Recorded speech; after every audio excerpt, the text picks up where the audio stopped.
The rain pelted against the windows of the Grandview Hotel as Margot Robbie and Leonardo DiCaprio stumbled through the revolving doors, their clothes slightly damp from the unexpected downpour. It was past midnight, and their exhaustion from the grueling promotional tour for their latest film was evident in their slouched shoulders and tired eyes. "I swear, if I have to answer one more question about method acting," Leo groaned, shaking water droplets from his hair. Margot laughed, her Australian accent more pronounced when she was tired. "Or, what was it like working with such an incredible cast?" She mimicked a reporter's overly enthusiastic tone perfectly. They approached the reception desk, where a young clerk named Timothy straightened his tie nervously. He'd been working at the Grandview for only 3 months, and celebrities still made him anxious. "Welcome to the Grandview Hotel, Mr. DiCaprio, Ms. Robbie," Timothy stammered. "Your suites are ready on the 8th floor." After checking in, instead of heading straight to their rooms, the pair gravitated toward the hotel's elegant lobby lounge. The space was dimly lit, with leather armchairs arranged around marble coffee tables. A few other guests were scattered about, most absorbed in their phones or quietly conversing. "Coffee?" Margot suggested. "I'm too wired to sleep anyway." "Make it a double," Leo agreed, sinking into one of the plush chairs. They ordered from a sleepy waiter who seemed more interested in the clock than their celebrity status. As they waited, the conversation naturally drifted to their time filming The Wolf of Wall Street years earlier. "Remember when Scorsese made us do that scene 27 times? Margot grinned. "Which one?" "He made us do every scene 27 times, Leo chuckled. "The one where I had to throw water in your face. By take 15, I was genuinely angry at you. I could tell. The last few takes actually hurt." Their laughter started as quiet chuckles but gradually grew louder as they traded stories. Margot recounted how she'd been so nervous on her first day that she'd accidentally called Martin Scorsese Marty to his face. Leo shared how Jonah Hill had improvised so many lines that they'd had to reshoot entire sequences. "And the prosthetic teeth," Margot gasped between laughs. "He couldn't pronounce half his words properly." Their coffee arrived, but they barely touched it, too engrossed in their storytelling. Other memories surfaced: the time the wolf they'd hired for a scene had refused to howl on cue, the day Leo had accidentally ripped his costume during a particularly energetic take, and how Margot had learned to do a perfect New York accent by listening to Taxi Drivers. Across the lobby, Mrs. Henderson, a septuagenarian guest visiting from Connecticut, shifted uncomfortably in her seat. She'd come down to read in the peaceful ambience of the lounge but found the actors' laughter increasingly disruptive. Next to her, a businessman trying to finish an important email kept losing his concentration every time their voices rose. After about 30 minutes, the hotel's night manager, Mr. Gerald Worthington, received his third complaint. Worthington was a man who prided himself on maintaining the Grandview's reputation as a haven of tranquility for its elite clientele. He adjusted his glasses, smoothed his perfectly pressed jacket, and approached the actor's table with the practiced stride of someone who'd dealt with difficult situations before. "Excuse me, Mr. DiCaprio, Ms. Robbie," he began, his voice carrying a slight British accent that he'd cultivated specifically for his job. "I'm terribly sorry to interrupt, but we've received several complaints about noise levels. I must ask you to either retire to your rooms or perhaps continue your conversation elsewhere." Leo's expression shifted from amusement to incredulity. "Are you serious? We're just having a conversation." "Nevertheless, sir, other guests have complained about the volume. The Grandview prides itself on providing a peaceful environment for all our patrons." Margot tried to defuse the situation. "We'll keep it down. Sorry if we disturbed anyone." But Worthington remained firm. "I'm afraid I must insist. Hotel policy is quite clear about maintaining appropriate noise levels in common areas after 11 p.m. "This is absurd," Leo said, his voice rising slightly. "We're sitting in a hotel lobby, not a library." "Sir, I understand your frustration, but..." "No, I don't think you do, Leo interrupted. We've been traveling for 3 weeks, we're exhausted, and we just wanted to relax with a cup of coffee. We weren't shouting or being disorderly. We were laughing. Other guests began to take notice of the confrontation. A few raised their phones, sensing a potentially viral moment unfolding. Worthington's jaw tightened. Sir, I must ask you to lower your voice. You're creating more of a disturbance. This is the most ridiculous request I've ever heard, Leo continued. We're literally being asked to leave because we were happy. Margot placed a hand on Leo's arm. Leo, it's fine. Let's just go. No, it's not fine, Leo replied, but he stood up anyway. But you're right. Let's go somewhere that doesn't have a policy against human emotions. They gathered their things while Worthington watched with a mixture of relief and concern. He'd handled the situation according to protocol, but something felt wrong about ejecting 2 of Hollywood's biggest stars for laughing. As they walked toward the exit, Margot turned back. For what it's worth, this used to be my favorite hotel in New York. Used to be, Leo emphasized. They pushed through the revolving doors and back into the rain. The shock of cold water was almost refreshing after the stuffiness of the confrontation. They stood under the hotel's awning for a moment, processing what had just happened. Well, that was surreal, Margot said.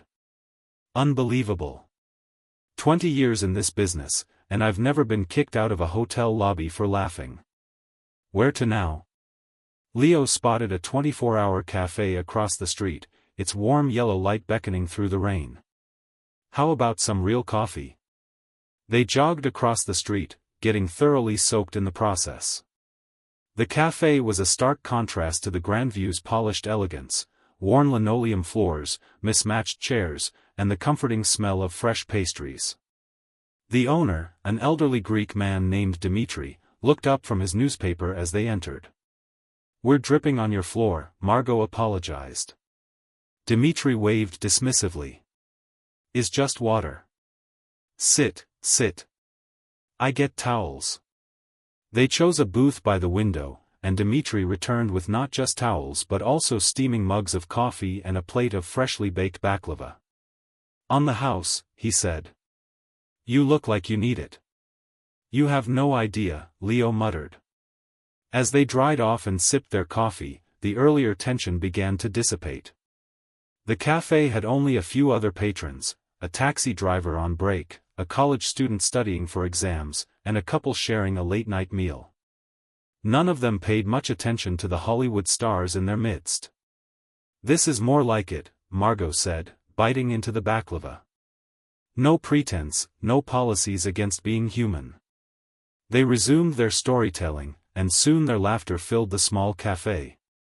This time, however, instead of complaints, they received smiles. The taxi driver even joined in when Leo recounted a particularly funny story about getting lost in Brooklyn while researching for a role. What they didn't know was that back at the Grandview, a guest named Sarah Chen had captured the entire hotel confrontation on her phone. She was a freelance journalist who'd been waiting in the lobby for a source who never showed up. Recognizing the potential story, she'd started recording the moment Worthington approached the actors' table.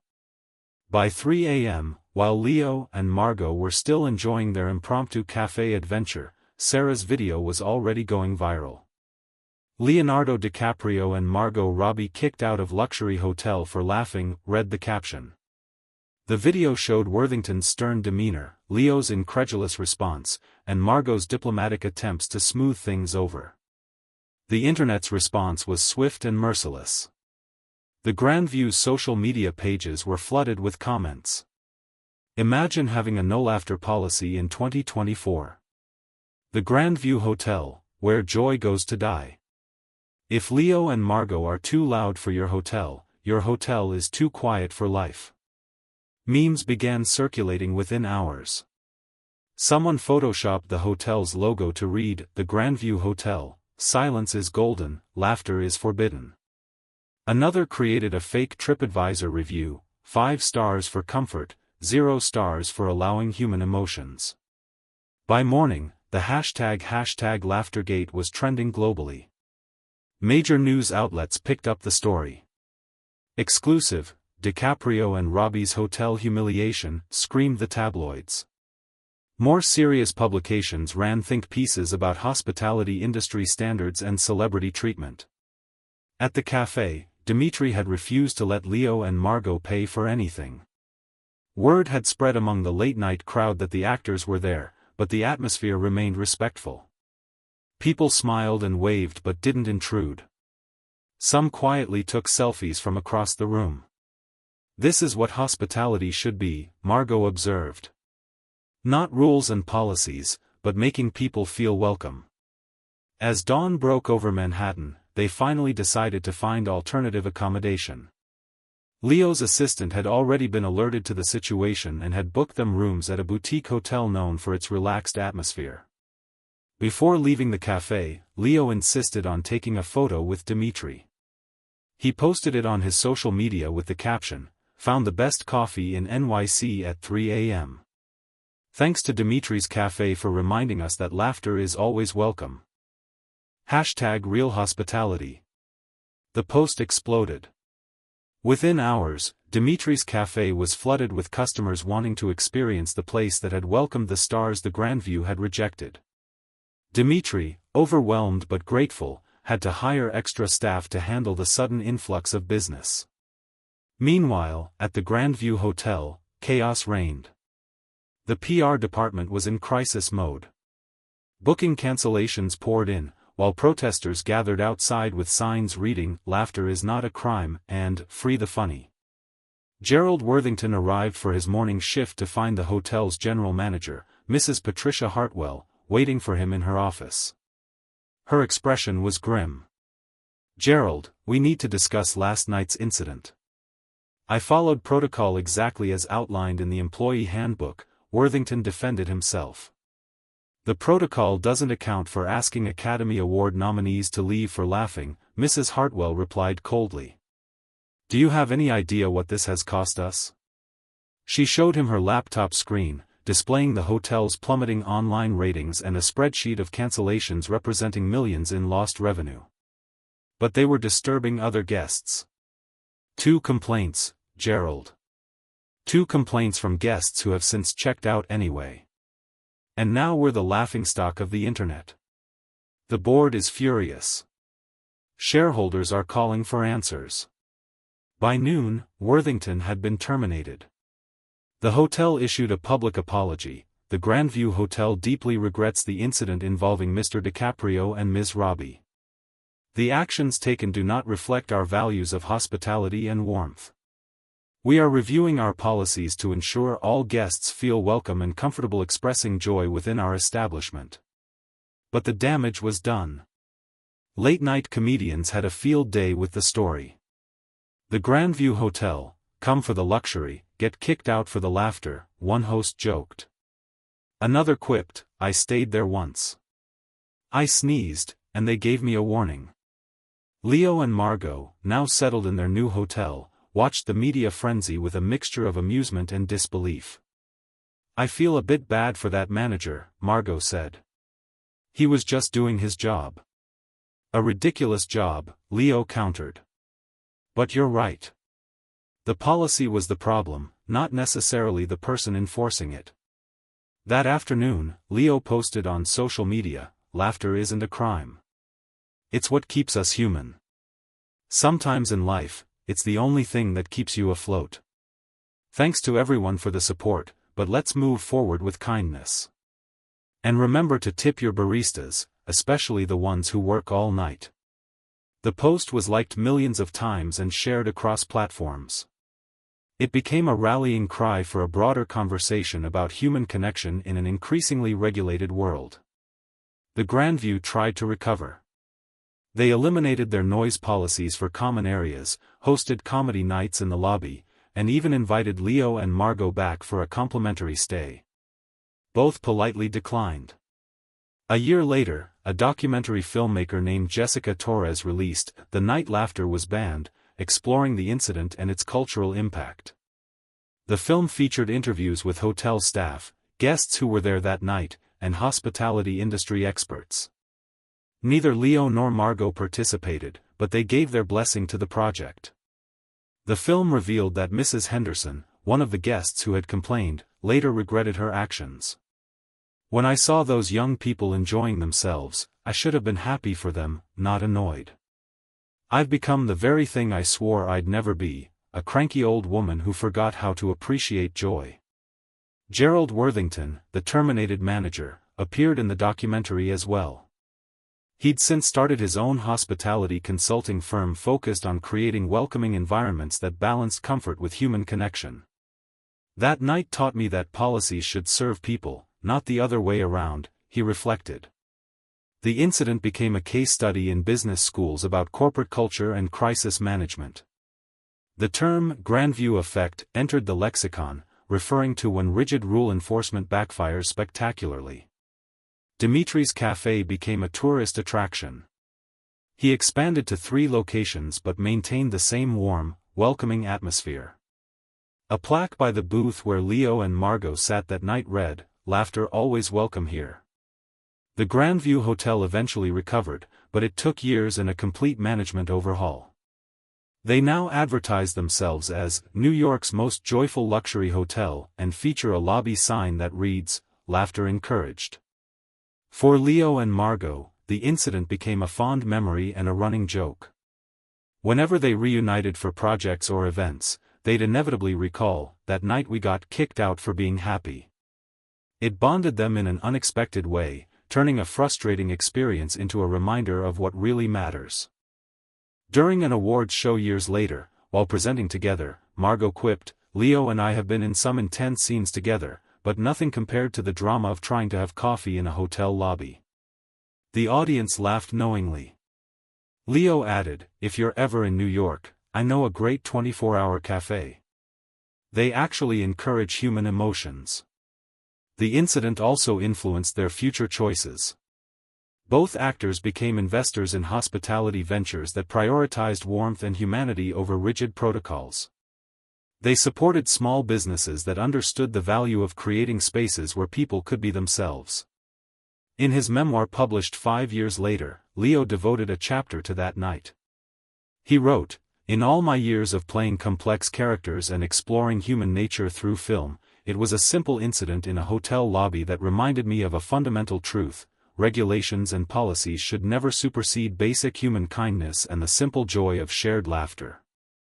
Margot, in a podcast interview, reflected, "That night taught me about the importance of standing up for simple pleasures. We spend so much time conforming to expectations that we sometimes forget it's okay to just be human. Laughing with a friend shouldn't require permission or fall within acceptable hours." The cultural impact extended beyond the entertainment industry. Hotels worldwide re-evaluated their noise policies. Several chains launched joy-friendly campaigns, explicitly welcoming laughter and conversation in their common areas. The American Hotel and Lodging Association updated their best practices guidelines to include provisions for reasonable expression of happiness. A sociologist studying the incident noted, "What started as a simple case of 2 celebrities being asked to quiet down became a referendum on modern society's relationship with public displays of emotion. It forced us to question, in our quest for order and consideration, have we sanitized away our humanity?"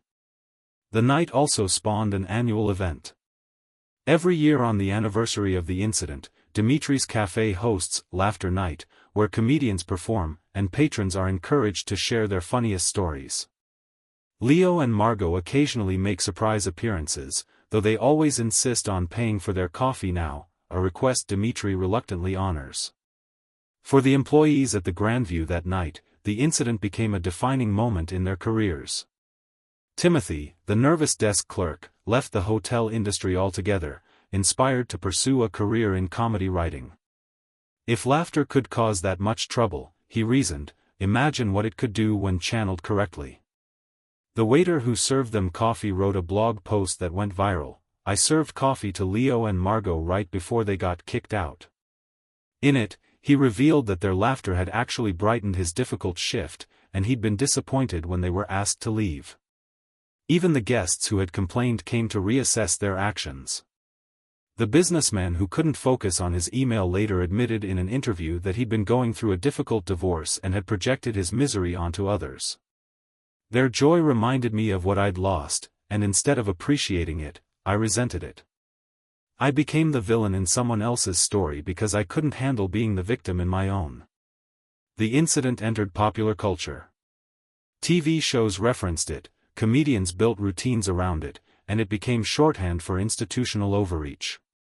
"Don't go Grandview on me" became slang for someone being unnecessarily strict about minor infractions. A street artist created a mural near the hotel depicting Leo and Margot laughing, with the words, "Joy is rebellion," spray-painted above. The hotel initially tried to have it removed but eventually embraced it as part of their reformed image. In film schools, the incident became a teaching moment about authentic marketing and crisis management. Professors used it to illustrate how a single misstep could either destroy or transform a brand, depending on the response. The philosophical implications weren't lost on cultural critics. One wrote, "In an age of increasing isolation and digital interaction, the Grandview incident reminded us that genuine human connection, the kind that produces uncontrollable laughter, is not just valuable but essential." The hotel's attempt to suppress it revealed our society's discomfort with unscripted joy. For the Hollywood community, it became a bonding experience. Other actors shared their own stories of bizarre hotel encounters. A support group jokingly formed called Celebrities Against Hospitality Harassment, though it quickly evolved into a charity supporting workers in the service industry. The incident influenced Leo's environmental activism in unexpected ways. He began speaking about emotional sustainability, the idea that protecting human joy was as important as protecting natural resources. "We fight to save forests and oceans," he said in one speech, "but we should also fight to save spaces where people can be genuinely, unapologetically human." Margot incorporated the experience into her production company's values. When scouting locations for films, her team always checked whether establishments had joy-friendly policies. She often told the story in interviews as an example of how success doesn't insulate you from arbitrary rules, and why it's important to challenge them. The legal community studied the incident too. While no lawsuits were filed, legal scholars debated the balance between private property rights and reasonable accommodation of human behavior. Some argued for emotional expression to be protected in semi-public spaces like hotel lobbies. Thank you for watching. I hope you all enjoy this video and learned a lesson. I would be grateful for your likes. Also don't forget to subscribe and comment on the video. See you soon.